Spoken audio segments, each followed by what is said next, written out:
Hablar de Rodolfo Icardi no es solo sinónimo del llamado Rey del Diciembre y sus clásicos de fin de año como Cariñito y Adonai. Es también hablar de todo un patrimonio musical que grabó cumbia, bolero, balada, que era amante del rock and roll y que hasta llegó a ser productor musical. Y ese legado se mantiene intacto, no solo en vinilos de la época y las principales emisoras del país, sino también a través de sus hijos, Gianni y Rodolfo, los hermanos Icardi, con quienes tuvimos el honor de charlar de Rodolfo, el músico de La Colegiala, quizá su canción más importante, pero también del padre, de Marco Tulio Icardi, como era su nombre de pila. Asimismo de cómo ellos llegaron a la música y las bandas de rock que tuvieron antes de conformar la agrupación, del reto de ser independientes y otros temas más. Soy Iván Zainea, esto es Sonido Libre Podcast, historias detrás de la música, y en la visión 161, desde Medellín, los hermanos Icardi.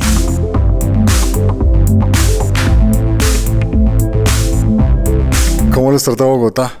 No, nos trata muy bien. De verdad que Bogotá tiene algo que nos encanta y es que el público esta música la siente muy propia, pero más allá de eso es que la disfruta, muchas veces sin licor o sin fiesta, sino que ya se convirtió como en algo de la esencia. Entonces, venir a Bogotá para nosotros siempre es un éxito, siempre es lleno total, siempre es la gente contenta, bailando, sonriendo y nos parece magnífico. Bueno, obviamente muchas veces se torna todo en hablar de su padre, lógico, y el legado, pero ustedes ¿qué estudiaron? Porque no llegan a la música directamente por él, sino de pronto en el colegio a través del rock and roll y demás. Pero ¿qué estudiaron? ¿Y eran tan buenos estudiantes como de pronto no lo fue el señor Rodolfo? Bueno, no, yo fui muy mal estudiante, como tal, él sí le iba mejor que mucho mejor que a mí. Pero no, yo estudié, pues digámoslo así, después del colegio estudié música un tiempo en Bellas Artes, pero yo soy publicista de profesión, es lo que yo estudié. Y yo estudié comunicación social en la Bolivariana. Y falta Marco, que es que... Él era percusionista, pero le gustó mucho más la ingeniería mecánica y luego la mecánica automotriz, entonces se dedicó a eso. Y el rol que tiene cada uno en el grupo, pues obviamente ustedes están tocando, pero eso es una empresa familiar. Por ejemplo, Marco, que hace tema como de management, ¿no? Bueno, lo que pasa es que, digamos que nosotros lo que hemos tratado de hacer como esta empresa familiar, precisamente es eso, es asignar pues como un rol. Marco nos apoya mucho desde la parte estratégica. Ahora pues se ha separado un poco porque ha tenido pues un nuevo trabajo, pero digamos lo que desde la parte estratégica siempre nos está como apoyando con esa parte como de la guía. Marco también aparte de eso pues hizo una especialización en mercadeo, entonces nos ayuda mucho como en esos temas muy puntuales como de lograr cosas a través pues como del mercadeo, entonces es chévere para nosotros. Bueno, lo mencionaba hace un momento, pero el rock and roll fue algo que marcó. Y de pronto creo que también a su padre le gustaba el rock and roll. ¿Qué escuchaba a él? Porque pues siempre lo ha tenido en mente por la música de diciembre, por esa faceta en el bolero, pero de rockero pues no nunca lo vimos, ¿no? Bueno, mi papá escuchaba, bueno, lo que pasa es que mi papá empezó realmente antes de empezar con la música, incluso romántica, empezó en el famoso Club del Clan. Él perteneció al Club del Clan, el que era esa onda yeye, gogó, y él era de cierta manera el rock and roll, propiamente rock and roll, de la última camada del Club del Clan. Entonces, por cuestiones de la vida, luego pasó a la balada, a los boleros, y finalmente en la música tropical y en la música popular. Pero él siempre escuchó el rock and roll, y de hecho pues hace poco estábamos hablando que lo último que él escuchó en la vida fue a Jimi Hendrix, que me decía que le pasaba cuando le hacían las diálisis, me decía, mijo, grábeme los discos de ese tipo que me parece que toca impresionante. Jimi Hendrix, sí. Y eso fue lo último que él escuchó, Jimi Hendrix. Me decía, cada que yo le grababa un disco para que escuchara en la diálisis, se quedaba, no, este guitarrista es una locura. Él como en su misma genialidad interpretaba la música de Jimi Hendrix y descifraba cosas que tal vez otras personas no. Eso fue lo último que él escuchó. ¿Y la banda que ustedes tenían, qué influencias tenía? ¿Los Beatles? Tengo entendido, ¿qué más había ahí? Bueno, yo desde muy pelado me gustó mucho la exploración. Nosotros fuimos muy Beatlemaníacos en la juventud, entonces yo como en ese afán de tener un grupo y pues sí, los Cuatro Fantásticos. Entonces en el colegio yo me soñé pues como hacer un grupo también. Entonces empezamos con mucha influencia de los Beatles, pero luego pues por mi hermano, pues mi hermano se quedaba escuchando MTV toda la noche, entonces uno se quedaba viendo videos con él, entonces para mí la influencia de los 90 también tuvo algo muy importante. Pues Pearl Jam, Nirvana, el grunge en específico, pero a mí me gustaba más la música alternativa, Oasis, entonces construí hice un grupo que se llamó Dynamo, que pues duró muchos años, y eso digamos que fue como el principio de nosotros. Luego Rodolfo y yo empezamos a trabajar en bares, a llevar música pues como a bares en rock, y fuimos una banda de planta durante muchos años de un bar, y creo que ahí es donde nosotros aprendimos un poco como el estado de la música, ¿cierto? Como que era un show, cómo hablar con la gente, cómo interactuar. Entonces creo que esa influencia nos ayudó mucho luego para los hermanos Icardi poder conectarnos con las personas, porque eso es muy importante. Y también aprovechamos pues cuando hicimos covers, y era también para tocar esas canciones de nuestros héroes. Tocábamos canciones de los Beatles, todo el repertorio de los Beatles nos lo sabíamos de memoria. Entonces era también esa excusa de, no, hagamos un grupo de covers para tocar la Pink Floyd, todo estos grupos que a nosotros nos encantaba. Realmente fuimos muy rockeros, pero de esa época clásica. A mí particularmente como guitarrista me encanta el blues, soy súper bluesero. También tengo algunas influencias de jazz. Entonces realmente todo esto es una combinación que precisamente lo estábamos hablando ahora. En la música tropical es difícil, pero nos dimos cuenta que sirve, pues cuando yo estoy tocando la guitarra no la toco como salen los discos de mi papá, sino que yo trato de hacer cada vez cosas distintas, y lo mismo en el bajo. ¿Qué tan retador es, y me imagino que eso se lo han preguntado varias veces, pero qué tan retador puede ser el desligarse del nombre siempre que está y emprender un camino como músicos independientes prácticamente, pues en un país en donde guerrearla como independiente es complicado, y en donde de todas maneras obviamente como en esa clasificación, digámoslo así, me perdonan la palabra, pero pues solo suenan en diciembre, ¿cierto? En donde está como quizá de pronto el mayor pico de trabajo. Ese reto, ¿cómo es? Digamos, lo que pasa es que muchas personas lo ven de una manera muy decembrina, ¿cierto? Pero Rodolfo Icardi tenía muchísima más música, y aparte de eso nosotros como legado, y lo que significa la palabra legado es seguir componiendo, seguir grabando, seguir haciendo nuevas canciones. Entonces es algo que se piensa que nosotros, por ejemplo, sí, nuestro pico de trabajo es noviembre, diciembre, enero y bueno, y muchas partes, pero por ejemplo en baladas y boleros es otro tema completamente diferente. Entonces, para responder a tu pregunta inicial, es la sombra, o mucha gente lo entiende como uno está bajo la sombra de Rodolfo Icardi, pero Rodolfo y yo desde el principio entendimos que Rodolfo Icardi solamente había uno, y que copiarlo no era algo que queríamos hacer, sino homenajearlo, hacer un legado, pero a través de esa experiencia y de ese camino que Rodolfo y yo también habíamos recorrido. Entonces creo que eso fue muy importante para que nosotros pudiéramos tener una identidad propia, pero al mismo tiempo seguir con esa imagen o esa forma de la música que hizo nuestro padre. Entonces yo creo que nosotros lo hemos manejado de esa manera, y creo que hasta el momento nos ha funcionado. Uh-huh. ¿Y por qué de una manera independiente? Porque realmente para nosotros no hay un interés como tal económico de plata, sino de preservar una historia, de preservar un patrimonio. A mí me gusta decir patrimonio, aunque me regañen, un patrimonio musical. Entonces, porque para la gente el significado de patrimonio tiene que ser algo que se tenga que hacer a través del papel y que tenga que estar escrito. Pero para mí, desde que las canciones, después de 18 años de muerte de una persona, sigan más vigente que nunca, ahí para mí está el patrimonio. Bueno, y lo otro, que esto es lo más importante, lo primordial, que a nosotros nos encanta hacer música. O sea, nosotros, mucha gente incluso cuando murió mi papá, que nos decían, empiecen, aprovechen, por el fin lucrativo, pues, y esto era como hacer lo mismo, ¿cierto? Y digamos que la derecha era eso. Hagamos lo mismo, incluso mucha gente nos decía, no, y traten de imitar la voz de Rodolfo y pónganse las mismas pintas, pero realmente nosotros amamos hacer música, no lo vemos como un trabajo ni como algo impuesto, sino que al principio nos costó entrar en la música tropical, porque nosotros veníamos de otras cosas, pero en este punto en el que estamos ahora, vemos que es nuestro rock.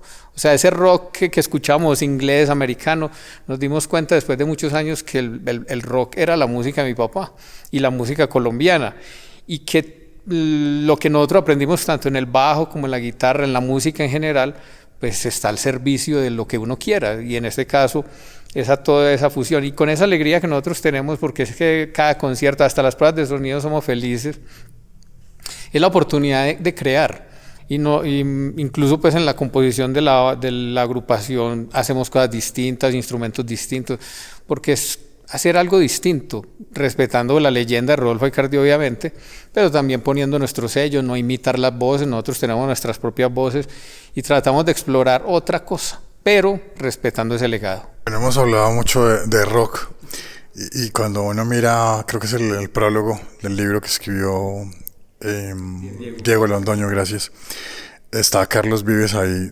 y nombra a Rodolfo como el Elvis magangueño, perdón. Me llamó la atención como esa descripción que él da, ¿no? Está don Rodolfo con el patrimonio, pero está Marco Tulio. ¿Cómo era Marco Tulio de pronto? Porque en la casa creo que era distinto, sus navidades no eran de que el 24, mejor dicho, era una rumba, sino a las 9 de la mañana, creo que ya a las 9 de la noche, acostaditos y demás, pero ¿cómo era Marco Tulio? Como en ese rol familiar. Bueno, Marco Tulio era un personaje muy distinto a Rodolfo Aicardi. Realmente, pues, en varias entrevistas que leí, sobre todo en la época que él murió, que hacían reportajes, cosas, decían algunos críticos musicales que Rodolfo Aicardi era una persona muy simple, muy elemental, pero realmente Marco Tulio era una persona muy, o sea, a su manera, intelectual. Él era siempre una curiosidad intelectual muy grande, entonces siempre estaba leyendo, y eso desde pequeños, lean, estudien, investiguen. Él era una persona muy estudiosa. Y en su campo de la música sí que es cierto, se conocía prácticamente todos los géneros musicales colombianos al dedillo, siempre buscando una cosa distinta, hacer una propuesta novedosa, pero siempre investigando. Y era de esas personas, tenemos el recuerdo de las tardes de él en una hamaca. Ese era Marco Tulio acostado en una hamaca con una pila de casetes gigantesca, escuchando música que le mandaban compositores de todas partes de Colombia, incluso de Ecuador y de Perú, y a escuchar música y asociar y decir esto lo voy a hacer aquí, esto lo voy a hacer acá. Entonces era una persona realmente muy estructurada, muy tímido. Marco Tulio Aicardi era muy tímido. El personaje de Rodolfo Aicardi curiosamente también era muy tímido, por eso no daba entrevistas. No era porque fuera una persona distante o mala clase, sino que realmente se ponía de piedra. Nosotros incluso pues cuando lo entrevistaban nos poníamos muy nerviosos porque ¿con quién era salir? Porque se bloqueaba. Pero realmente le encantaba pues como la música. Lo que le contamos ahora, era feliz con lo que hacía. Entonces Marco Tulio Aicardi era una persona feliz con la música. Y realmente, porque esto es algo que mucha gente no conoce, la labor de él de producción era incluso mayor que la de cantante. Él era un productor muy bueno, incluso pues fue productor de Fruco, de Joe Arroyo, o sea, en esa época no quedaban los créditos, pero él fue productor de muchas agrupaciones colombianas y realmente toda la vida de Marco Tulio era eso. Y como papá, pues era el papá más normal del mundo. Eso sí nos decía, no vayan a hacer bulla, no me pongan música a todo tacón y esas cosas. Y en la casa había un cuarto, pero ustedes, o sea, en el cuarto de música de él, pues es que es lo que uno se pregunta, ¿no? ¿Por qué no había restricción? ¿A usted no le llamaba la atención llegar a los instrumentos? Bueno, no, esa historia, lo que pasa es que, a ver, mi papá tenía una casa en Guayabal, en el barrio Guayabal en Medellín, que era como su oficina. Nosotros nacimos allá, pero digamos en el tiempo pues de la mafia, lastimosamente el barrio empezó a ponerse como un poco pesado y mi papá iba a comprar un apartamento en Laureles, entonces nosotros nos fuimos para el barrio Laureles, pero digámoslo que mi papá siempre tuvo ese cuarto y uno desde que estaba muy chiquito, no, a ese cuarto no se puede entrar, y uno decía pues, bueno, pues está bien, pero en mi caso yo recuerdo que cuando empecé en la música y yo le dije a mi papá, papi, me estaba gustando la guitarra. Lo primero que hizo fue llevarme a la casa de Guayabal, abrió la puerta de ahí y eso lleno de equipos y de cosas, pues de consolas, de amplificadores y de todo el cuento. Y me acuerdo que sacó una guitarra, una Fender Mustang del 77 y me llevaba a comprar la antología de los Beatles, la 1. y como que dijo, no, ya tienen interés, ahora sí. Entonces, claro, yo empecé muy gomoso y empecé en la música y ya me dijo, no, venga, ¿sabe qué? Vamos a arreglar este cuarto porque lo tenía vuelto nada. Hicimos el primer ensayadero, entonces ya como que pues como que lo entregó. Pero en los inicios era el cuarto escondido. No, sí, realmente, pues ahora que lo preguntas, pues que el secreto era ese, no lo había pensado nunca, que el secreto era la música, o sea, les gusta la música, ahí se abren las puertas de ese cuarto secreto. No lo había pensado nunca, de verdad fue así. Qué bueno que salió eso así. La canción más emblemática que de pronto pudo haber grabado él fue La Colegiala, ¿o estoy errado yo? Yo creo que sí, y yo creo que La Colegiala es tan emblemática porque puso a Colombia en el panorama mundial musical. O sea, por primera vez un artista colombiano llegó a ser un número 1 en el mundo. Y yo creo que eso hasta el día de hoy es un legado que pasa a todos los colombianos. Alguna vez decíamos que gracias a Rodolfo Icardi, esa camada de músicos como Juanes, pues Balvin, Carlos Vives, pudieron llegar también de alguna manera porque abrió las puertas a decir, en Colombia hay música muy bonita, muy bien hecha, y eso para nosotros consideramos que La Colegiala es el himno colombiano a nivel mundial. Es algo que considero.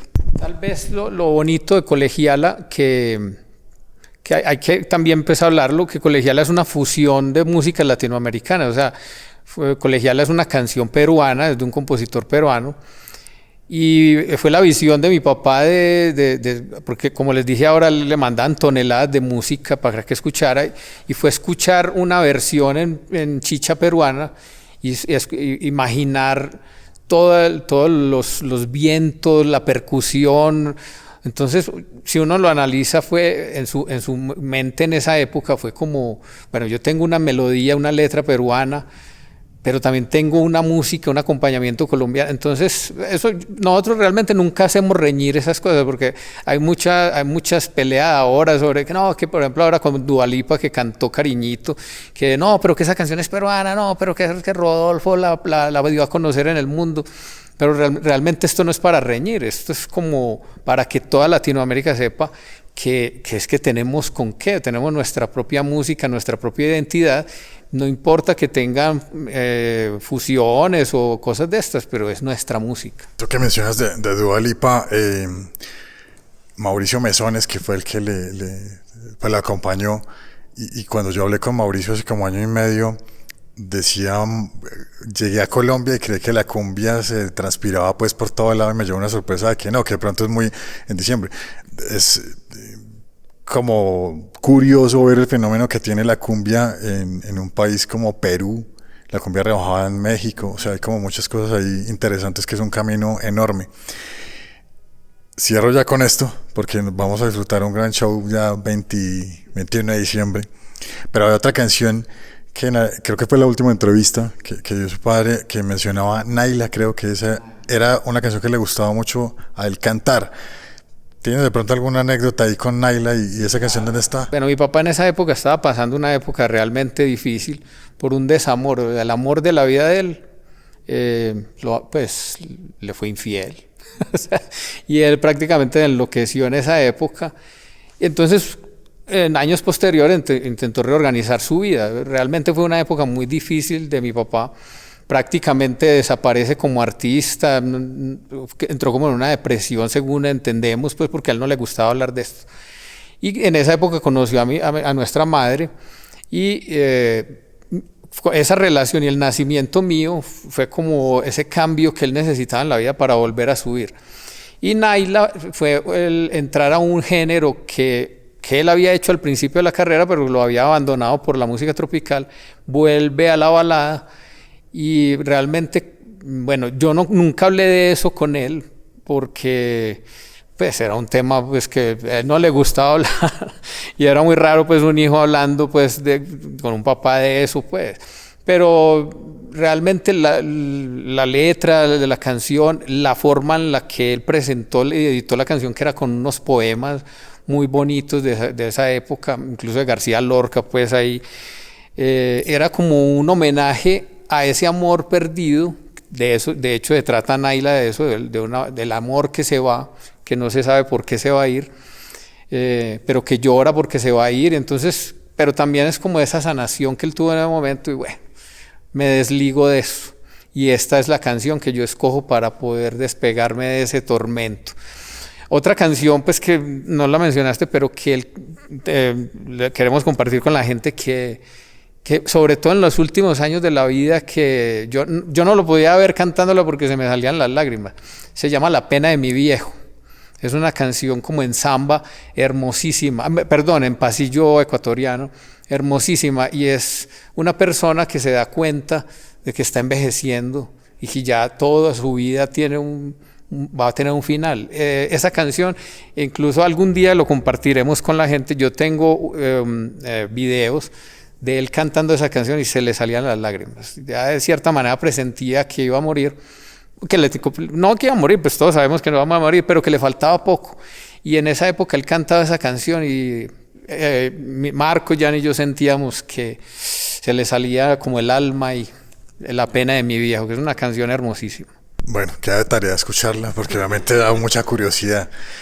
Son muy amables, de verdad, felicitaciones por conservar ese patrimonio. Creo que yo sí no peleo con eso, yo creo que me voy por allá, porque sí, justamente como que les decía hace un rato, ¿no? En una fiesta que estuvimos ayer y me puse a analizar pues la fiesta de la Pambelé, cuando toca música decembrina, y me ponía a analizar que las canciones de Rodolfo son las que son más high level en la fiesta.